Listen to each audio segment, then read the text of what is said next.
Bismillahirrahmanirrahim. Assalamualaikum warahmatullahi wabarakatuh. Alhamdulillahi rabbil alamin. Wabihi nasta'inu ala umuruddin wad dunya wal akhirah. Asyhadu an la ilaha illallah wahdahu la syarikalah. Wa asyhadu anna Muhammadan abduhu wa rasulah nabiyya ba'dah. Allahumma salli ala Sayyidina Muhammadin wa ala ali Sayyidina Muhammad. La hawla wa la quwata illa billahil aliyyil azim. Rabbi syrah li sadri wa yassir li amri wahlul 'uqdatam min lisani yafqahu qawli. Shadaqallahul azim. Al-mukarram, para alim ulama, tokoh agama, tokoh masyarakat, bapak jamaah salat maghrib yang dimulakan oleh Allah Subhanahu wa taala. Alhamdulillah, segala puji bagi Allah Subhanahu wa taala yang mana pada malam hari ini kita diizinkan oleh Allah Subhanahu wa taala. Kenapa kita bisa sama-sama bertemu untuk menyambung silaturahmi. Mudah-mudahan silaturahmi kita ini pada malam hari ini Allah panjangkan umur kita semua, Allah luaskan rezeki kita, Allah tambahkan rezeki kita dengan banyak yang berkah, dan mudah-mudahan lagi kita sama-sama saling menyayang, saling mencintai dengan silaturahmi ini. Bapak jamaah yang maghrib, jamaah maghrib yang dimuliakan oleh Allah Subhanahu wa taala, selawat dan salam kita aturkan kepada baginda Nabi Muhammad sallallahu alaihi wasallam. Mudah-mudahan dengan selawat kita kepada Nabi Muhammad sallallahu alaihi wasallam kita mendapatkan syafaatnya, mendapatkan redha dari Allah Subhanahu wa taala, dan diampuni dosa kita semuanya, dan mendapatkan redha dari Allah Subhanahu wa taala, mendapatkan ketenangan dan sakinah, mawaddah dan lain dan sebagainya. Bapak jamaah salat maghrib yang dimuliakan oleh Allah Subhanahu wa taala, kita lanjutkan dulu kajian ini. Adapun tanda Islam. Jadi tanda orang Islam itu adapun tanda Islam itu 4 perkara. Ini tanda-tanda orang Islam nih, Pak. Jadi kalau orang Islam memiliki 4 tanda ini, itulah orang Islam. Jika beliau tidak memiliki tanda dari salah satunya atau tak ada semuanya, itu diragukan keislamannya. Kita lanjutkan, Pak ya. Yang pertama, menuruti segala perintah Allah. Menuruti segala perintah Allah. Jadi apapun perintah Allah kita turuti. Solat kita turuti, puasa kita turuti, zakat kita turuti, haji bagi yang mampu. Itulah Islam. Itulah tanda orang Islam. Jika dia ngaku Islam tapi tidak dituruti perintah Allah, solat tidak, solat ke masjid tidak, puasa tidak, itu Islamnya diragukan. Belum maksimal, belum sempurna, masih diragukan. Oleh karena itu, Bapak jamaah solat maghrib yang dimuliakan oleh Allah Subhanahu wa taala, kita sama-sama minta kepada Allah supaya istiqomah melaksanakan perintah Allah. Kenapa? Karena yang bisa memberi hidayah, yang bisa memberi kekuatan cuma Dia. Kita tidak mampu, Pak. Melakukan solat pun tidak mampu juga. Ngambil uduk pun juga tidak mampu. Kita bergerak dari rumah, bangun tempat tidur tidak mampu. Saya kasih contoh aja, Pak. Andai kata kita dikasih oleh Allah, Allah titipkan penyakit stroke aja, yang mana kaki dua-dua tak bisa bergerak, tak bisa solat bapak tu, tak bisa bapak ke masjid, ngesot seorang, BAB situ, makan mungkin dimakankan, minum mau diminumkan, BAB kan, istinja diistinjakan. Ini udah salah satu Allah tidak gerakkan, dititipkan oleh Allah penyakit stroke. Ada lagi yang stroke-nya tak bisa ngomong sama sekali. Ada lagi stroke-nya kepalaan tak bisa nulis sana nulis sini. Fokus ke depan terus. Masya Allah. Ini salah satu. Allah tidak menggerakkan tubuhnya. Oleh karena itu kita sebagai muslim harus banyak bersyukur kepada Allah. Makanya tadi ya dikatakan di sini tanda daripada orang Islam, dia menuruti segala perintah Allah. Ya, perintah Allah. Ya, kalau kita lihat ayat yang lain itu kan ya, Masya Allah, wa ma umiru illa liya'budullaha mukhlishina lahuddin. Jadi kalau kita artikan di sini Pak, ayat ini kan pengabdian kita kepada Allah. Saya contoh gini Pak, Bapak bekerja dengan saya. Ketika Bapak melaksanakan apapun yang saya perintahkan kepada Bapak, itu kan pengabdian Bapak kepada saya. Ya. Ketika Bapak mengabdi kepada saya, bagus caranya, kerjaannya disiplin, jam 8 dah masuk, jam 4 sore balik, terus di waktu kerja pun juga disiplin. Itu kan pengabdian Bapak kepada saya. Nah, ketika Bapak mengabdi dengan saya dengan baik, maka gajinya tidak mustahil saya naikkan. Bisa 2 kali lipat, bahkan bisa 3 kali lipat. Kenapa? Karena Bapak kerja dengan saya baik. Begitu juga kita dengan Allah. Kerja kita dengan Allah, ya pengabdian kita kepada Allah. Di antaranya ya solat, itu kerja kita dengan Allah. Kalau solat kita baik, Allah, tidak mustahil Allah nilainya lebih besar, lebih tinggi, lebih banyak lagi. Itulah pengabdian kita. Cobalah kita solatnya malas-malas, ibadahnya pun malas-malas. Kata Allah, oh, orang ini perintah aku ya diabai-abaikan ya. Begitu juga antara kita bekerja, orang ini nih suruh nyemen ya santai-santai, banyak main HP, wah tak bisa, orang nggak gini nih, kan begitu. Begitu juga kita dengan Allah. Itulah pengabdian kita kepada Allah. Ya, pengabdian kita kepada. Jadi apapun yang diperintahkan Allah, ya kita laksanakan dengan ikhlas, dengan tulus, dengan redha, dengan tanpa siapa, tapi karena Dia. Yang kedua, Pak, suci lidahnya. Yang kedua, suci lidahnya daripada dusta. Ini dusta. Jangan sampai kita bohong. Jangan sampai kita ngakalkan orang. Bahkan dalam hadis Nabi Muhammad SAW yang diriwayatkan oleh Imam Muslim, ayatul munafiqi salasun. Kata Allah, kata Nabi, tanda-tanda orang munafik ada 3. Idza haddatsa kadziba. Apabila dia ngomong, pasti bohong. Ngomong pasti bohong. Dia ngomong pasti bohong. Wa idza wa'ada ikhlafa. Ya, apabila ia berjanji pasti ingkar. Janjinya pasti ingkar. Ya, wa idza atumina khana, apabila dikasih amanah dia khianat. Kita kembali lagi hadis ini. Yang pertama tadi itu, apabila dia ngomong pasti bohong. Nah, sekarang pertanyaan, bagaimana kalau kita menyelamatkan seseorang yang mana seseorang itu mau dibunuh dengan seseorang, maka kita mau tak mau kita harus bohong. Bahkan itu wajib kita bohong. Apa kata Nabi riwayat yang lain? Tidak dikatakan bohong apabila kita menyelamatkan seseorang. Ya.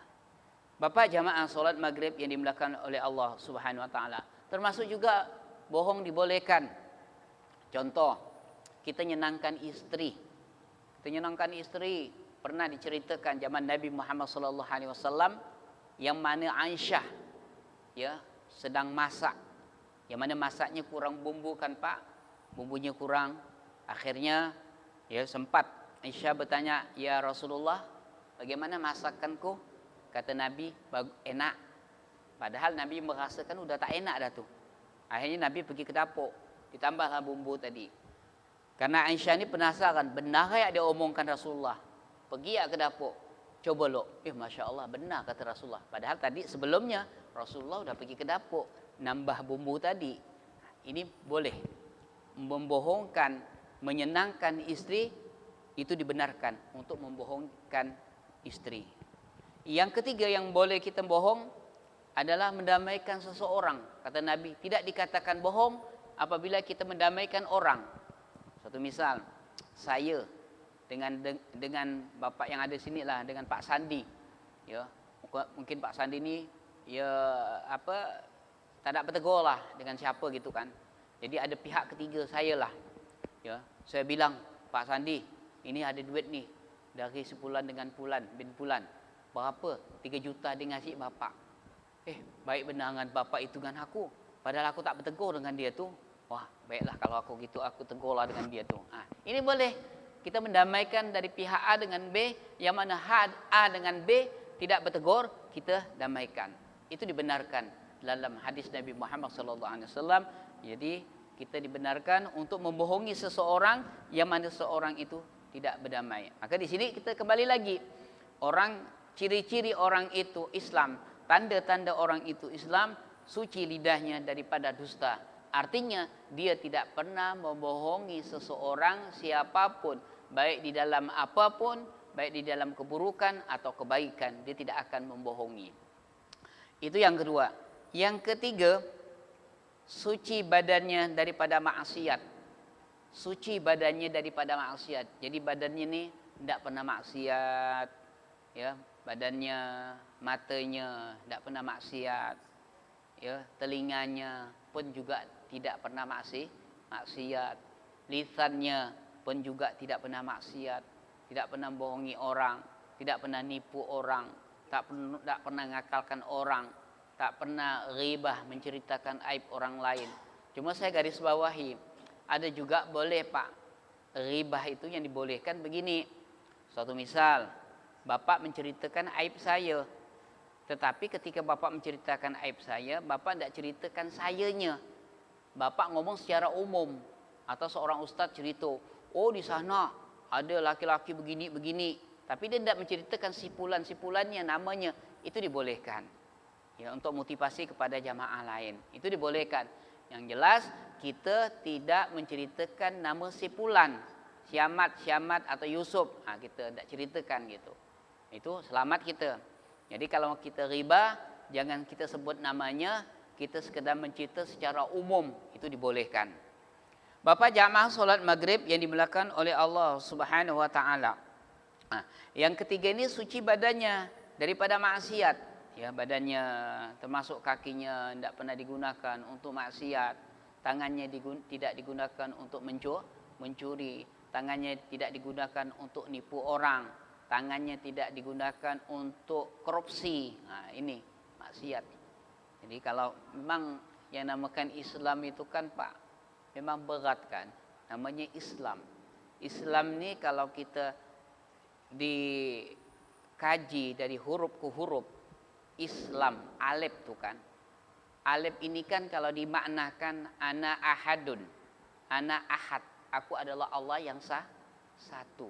Alifnya kan Sinnya tuh kan Pak, kalau kita kaji lagi, sin itu kan ada garis-garis tuh kan. Syariat, torekat, hakikat. Ini kan simbol Pak ya. Jadi alifnya alif, alif, alifnya itu dimaknakan ana ahad, aku adalah Allah yang satu. Kemudian sinnya itu kan ada geraji-geraji itu kan. Itu simbolnya.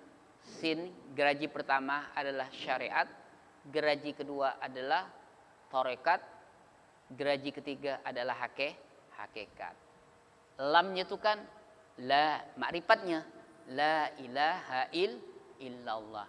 Mimnya Muhammadur Rasulullah. Itulah Islam. La-nya lam, la ilaha illallah. Mimnya Muhammadur Rasulullah. Udah aman kita Pak. Ana Allah wahid, itu esa, tauhid. Tadi kan syariat, tarekat, hakikat. Udah aman gitu. Jadi itu simbol. Jadi Islam itu adalah Allah yang wahid, Allah yang satu. Sinnya itu adalah syariat, tarekat, hakikat. La-nya dengan mim adalah makrifat, yaitu kita mengenal Allah dan mengenal kepada Rasulullah sallallahu alaihi wasallam. Bapak jamaah salat maghrib yang dimuliakan oleh Allah Subhanahu wa taala. Kita kembali lagi ketiga ini, suci badan kita. Ya, badan kita secara zahir lah Pak ya, badan ya, mulut, badan kita ini ya tidak ternodah dari maksiat. Baik maksiat kepada Allah maupun maksiat sesama makhluk. Kalau kita maksiat dengan makhluk, ya kemarin kan pernah saya sampaikan, batasnya kan 3 hari atau 7 hari. Ya, apabila lebih dari 7 hari, semua amal kita untuk sementara ditahan oleh Allah Subhanahu wa taala. Ketika kita sudah berdamai, kita sudah saling memaafkan, maka Allah akan menerima amal kita selama kita beramal.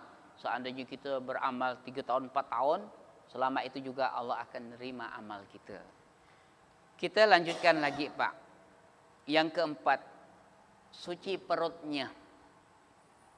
Suci perutnya daripada makan yang haram. Perutnya harus suci. Jangan makan yang haram. Kalau bukan hak kita, jangan coba-coba kita makan.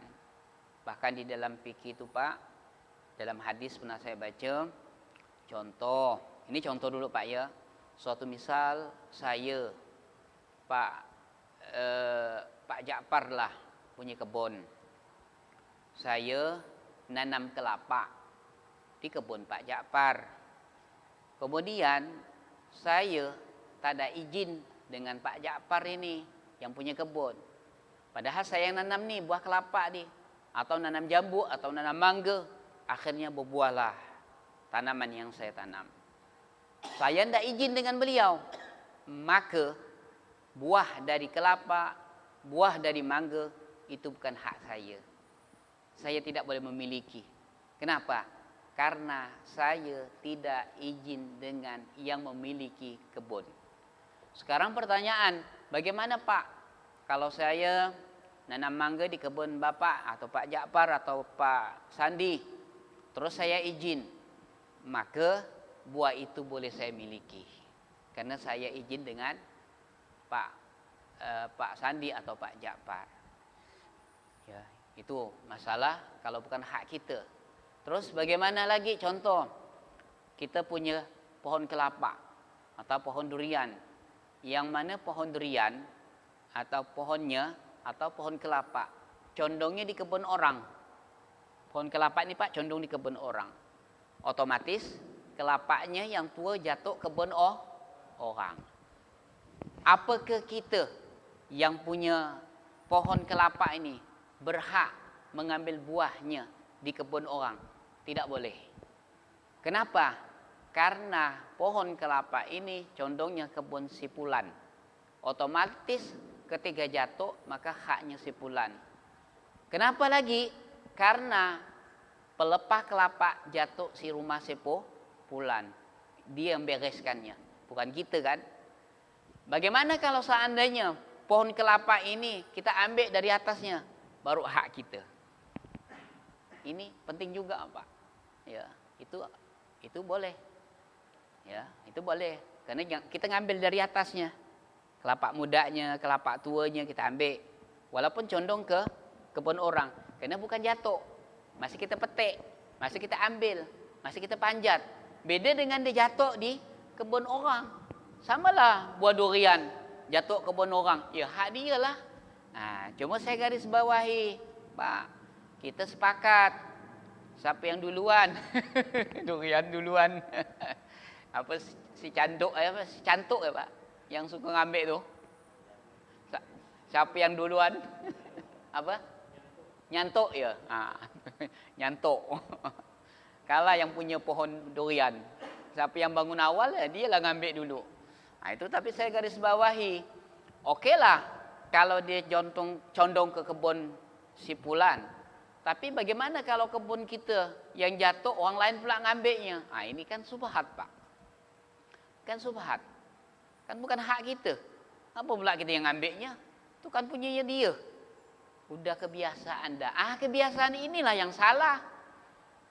Ya, jika itu udah betul-betul kebun dia, memang buah dia, jatuhnya di kebun dia, memang hak dia. Ngapa pula yang lain yang ngambil? Ini kan subhat. Samar-samar. Kalau kita pernah cerita itu kan, Pak, Imam Idris, beliau adalah bapak daripada Imam Syafi'i. Ya, Masya Allah. Ya, yang mana Imam Idris ini kan biasalah, Pak, zaman-zaman dahulu itu kan pinggir sungai itu kan Biasa buah anyut, entah apa yang anyut, kelapa anyut, durian anyut, mangga anyut. Kebetulan zaman beliau tu yang anyut tu buah delima. Buah delima anyut. Karena beliau ini betul-betul lapar, Pak. Udah tak ada yang dimakan dah. Anyutlah buah delima itu di sungai. Diambilnya lah buah delima itu. Dimakanlah buah delima itu. Udah masuk di dalam perutnya, teringat beliau. Ya Allah, astagfirullah. Ini kan buah delima orang nih yang anyut nih. Otomatis saya ini harus minta halalkan kepada orang yang punya buah delima yang anyut ini. Untuk supaya mendapatkan halal, beliau ikuti arah sungai tadi nih Pak. Ikuti terus jalan. Beliau temu kebun delima. Di waktu beliau temu kebun delima, beliau sambil mencari siapa ya sih yang punya pohon delima ini, buah delima ini. Akhirnya beliau temu dengan orang yang punya buah delima. Bertanyalah beliau, Pak, saya mau bertanya nih Pak, apakah buah yang anyut di sungai itu buah delima Bapak? Ya, betul, punya saya. Jadi ada apa? Begini Pak, tadi saya makan nih buah delima Bapak nih. Lumayanlah, kenyang lah kan bahasa sekarang. Jadi maunya apa? Saya minta halalkan Pak. Buah delima yang saya makan tadi itu, sampai kenyang perut saya. Apa kata yang punya pohon delima tadi itu? Buah delima. Saya tidak akan halalkan buah delima saya yang Bapak makan. Saya mau menghalalkan buah delima yang Bapak makan apabila Bapak kerja di kebun saya selama 3 tahun. Jika Bapak sudah kerja 3 tahun di kebun saya, maka saya halalkan buah delima Bapak yang makan. Baik Pak, bolehlah kalau ada begitu. Saya sanggup kerja di kebun Bapak walaupun tidak diupah, karena yang penting buah delima yang saya makan dihalalkan. Baik, kerjalah Pak. Sebulan, 2 bulan, setahun, 2 tahun, 3 tahun. Selesai 3 tahun. Datang lagi beliau. Pak, alhamdulillah saya sudah selesai kerja di kebun Bapak selama 3 tahun. Sesuai dengan janji Bapak kemarin, apabila sudah selesai pekerjaan saya selama 3 tahun, maka selesai juga, artinya dihalalkan buah delima yang saya makan selama 3 tahun. Ternyata Pak, jamaah yang dimuliakan oleh Allah, apa kata yang punya pohon delima, yang buah delima tadi? Belum Pak, belum cukup katanya. Saya belum halalkan. Loh Pak, bagaimana? Iya betul, tapi saya belum puas saya. Kenapa pula Pak? Bapak harus nikahi anak saya. Barulah saya halalkan buah delima yang Bapak makan. Tapi Bapak harus ketahui. Kenapa? Anak saya tu Pak, dia punya mata buta. Kemudian dia punya telinga pekak, tak bisa dengar. Dia punya mulut tak bisa ngomong, bisu. Dia punya tangan kodong, tak bisa digunakan. Dia tak punya kaki, tak bisa berjalan. Pak, bagaimana saya mau nikah anak Bapak kalau udah begitu? Bagaimana saya mau ngomong? Bagaimana saya mau merawat dia? Kalau kau tak mau, saya tak halalkan buah delima yang kau makan. Dipikir.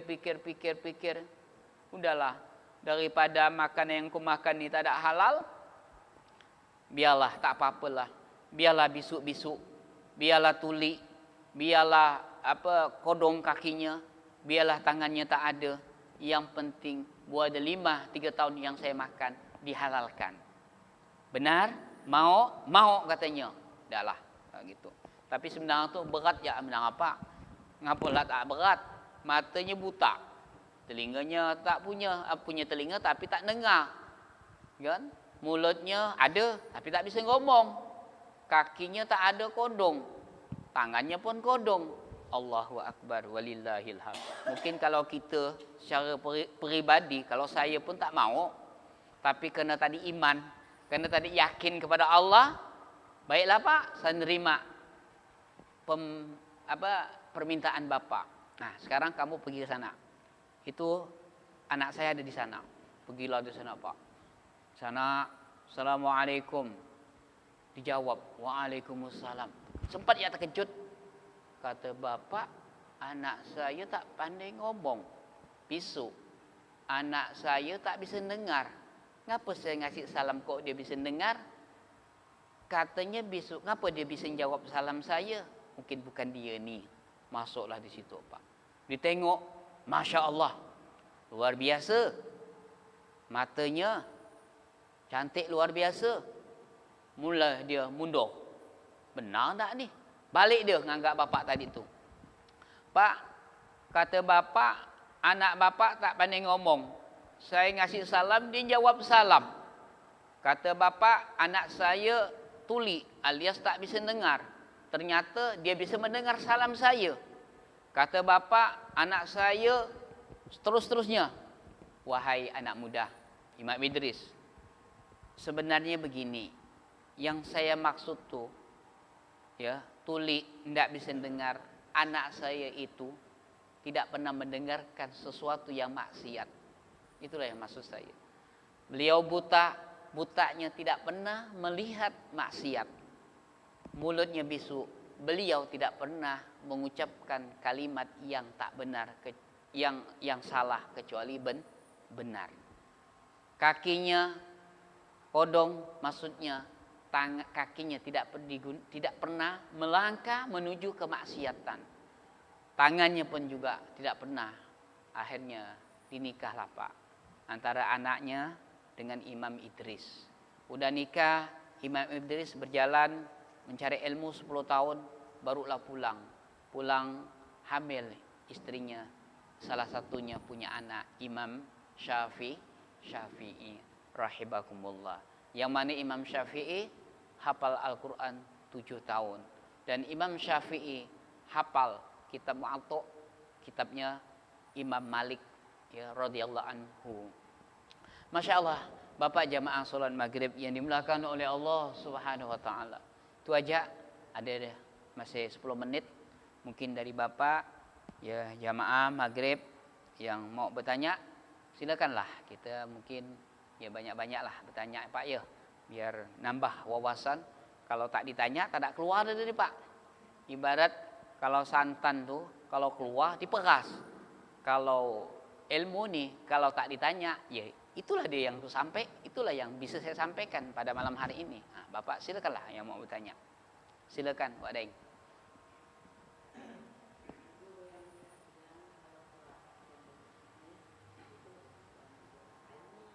Halo, ya. Oh ya, hanyut. Ah ya, hanyut. Di sungai Pak ya.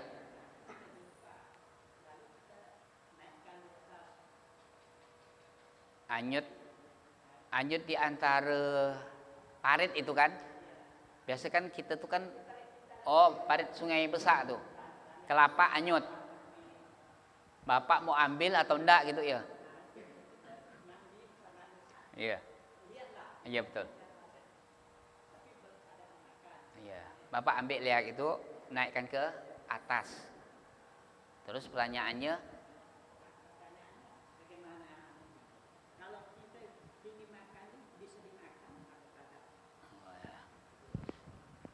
oke. Jadi gini ya Pak. Ada. Ini kan kita lari ke fikih ya. Kalau tadi itu kan kajian tasawuf itu. Jadi kalau tasawuf itu memang berat. Ya, kalau dia samar-samar dia tak mau makan. Sekarang gini aja. Pernah saya kemarin tuh Pak. Dari Pontianak, adik-adik saya dari Pontianak mau balik ke Sungai Udang. Tiba-tiba beliau nemukan sambal kurang lebih 5 kilo. Udah digiling gitu kan. Mungkin orang dari pasar mau balik ke tempat dia, mungkin jatuh sambalnya. Jadi beliau nanya saya, bagaimanalah hukumnya? Gini jalan keluarnya. Sambal itu kamu bungkus 2 on atau 3 on, baru kau bagikan dengan tetangga-tetangga. Kau niatkan pahalanya untuk orang yang punya sambal yang jatuh mau balik dari pasar gitu. Dan kau niatkan lagi, jika ada orang yang ngaku sambal dia tadi itu 2 kilo atau 3 kilo tuh ngaku punya saya, kamu siap menggantikannya. Jadi yang kelapa bapak tuh, kalau bapak mau miliki, mau ngambilnya, niatkan aja. Pahala orang yang punya kelapa ini saya niatkan untuk dia. Terus santannya saya ambil untuk keluarga. Diniatkan. Terus kalau dia ngaku, ganti. Kelapa saya pak, saya ganti 2.000. Udahlah ambillah bapak, saya nak sedekah. Jadi ada jalan keluarnya kok. Sama lah tadi tuh sambal 2 kilo pak jatuh jalan besar. Saya bilang bagi-bagikan ya, bagi-bagikan semua tetangga-tetangga. Niatkan pahala dari sambal itu untuk orang yang punya yang tadi itu. Seandainya beliau mengaku itu sambal dia, ganti. Kenapa? Karena barang ini kan tidak awet pak. Kalau dibiarkan dia busuk kan, nanti mubazir. Nah, jadi saya garis bawahi pak. Kalau bapak nemukan barang-barang gaya gini yang tidak awet, ya bapak ambil aja, tidak apa-apa, diniatkan.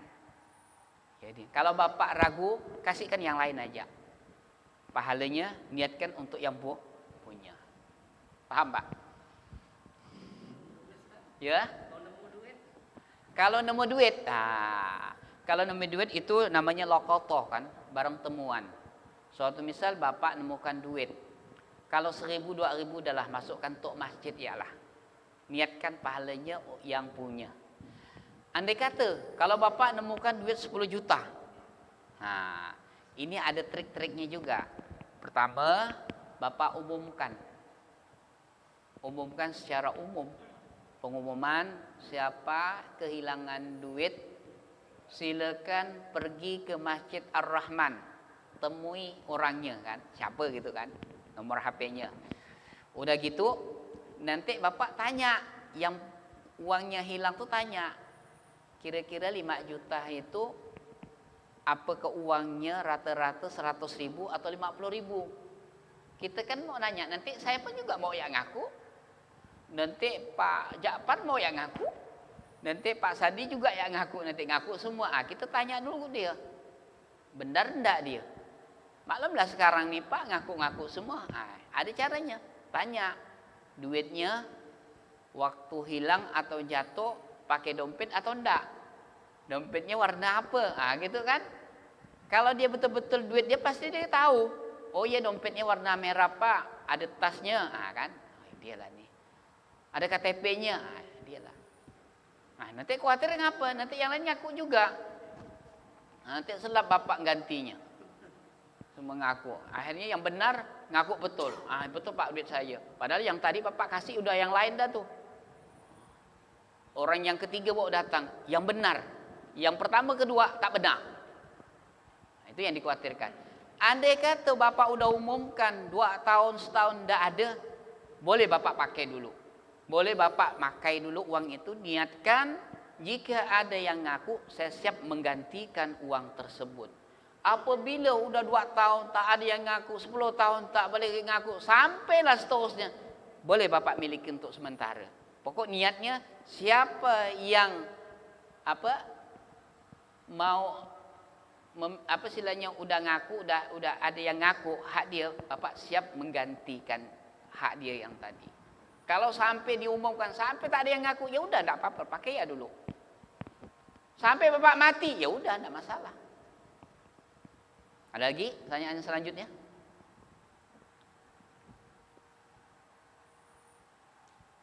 Ayo, Pak, sila.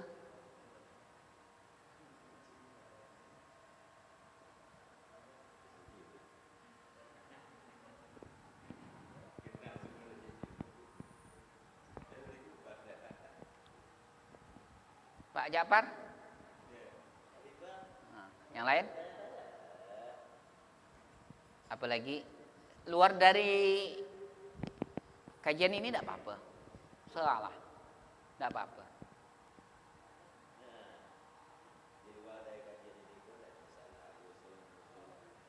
Iya, Pak.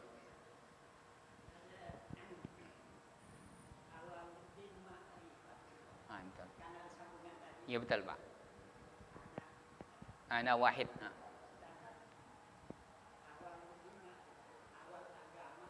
mengenal Allah. Betul. Oke. Jadi gini Pak ya. Mengenal Allah ini kan ada 3 trik. Pertama, dengan membaca syahadat. Itu mengenal Allah.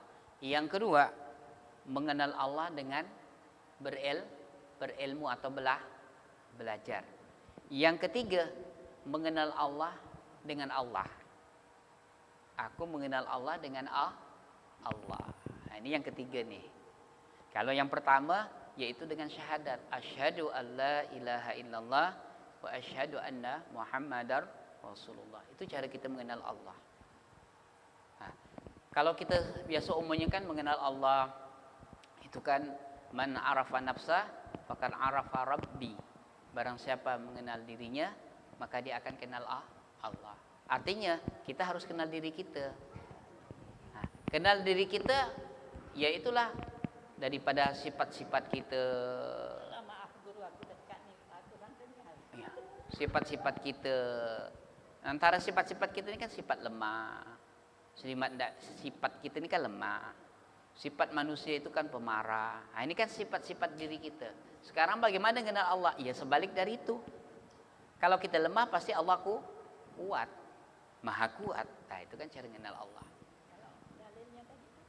Man arafa nafsi man ada pun siapa saja arafa mengenal siapa?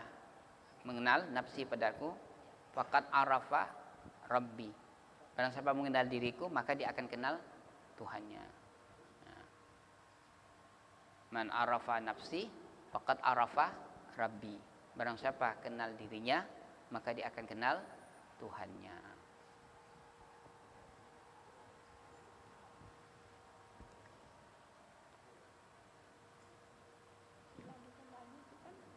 Mengenal, artinya mengenal, kan dilihat.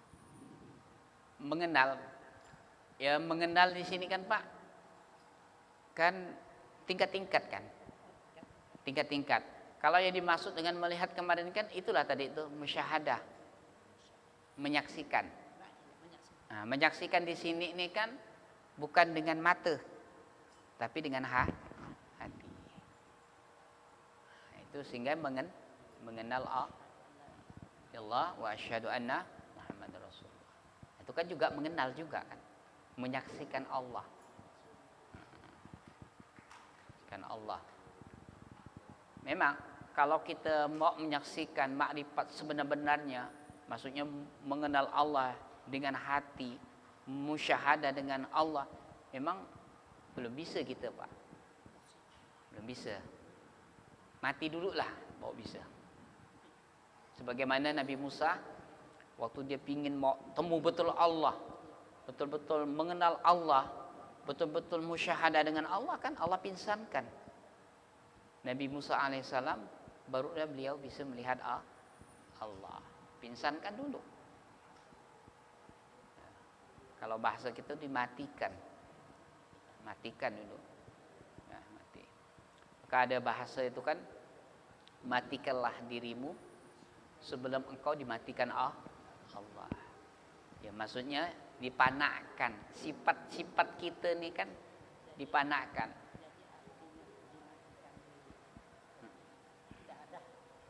Yang lain kecuali Allah.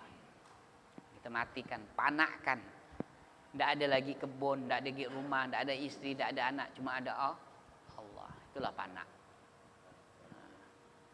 Kan ada bahasa tasawuf itu kan tahalli, tajalli. Kalau tahalli itu kan Pak, dihilangkan semuanya tuh. Sifat-sifat yang jelek itu hilangkan semua. Itu tahalli. Baru tahalli. Tahalli itu masukkan sifat-sifat Allah. Baru tajalli. Itu praktek. Nampakkan sifat-sifat Allah. Kita sabar, ya itulah sifat Allah. Kita pengasih, itulah sifat Allah. Kita dermawan, ya itulah sifat Allah. Itu namanya ya tajalli. Tajalli itu menampakkan. Kalau takhalli, hilangkan sifat pelitnya, sifat tak sabarnya, sifat marahnya. Itulah takhalli itu, dibuang. Tahalli masukkan sifat pemurah, sifat sabar, pengasih, sifat tenang. Nah, itu masukkan. Karena kan kita ini kan mudah tersinggung. Kenapa? Nah, itu tadi tuh tahallinya tak ada. Ya. Kemudian takhallinya belum hilang, masih ada.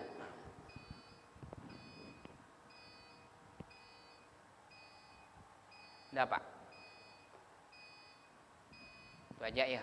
Insyaallah nanti minggu depan nih. Minggu depan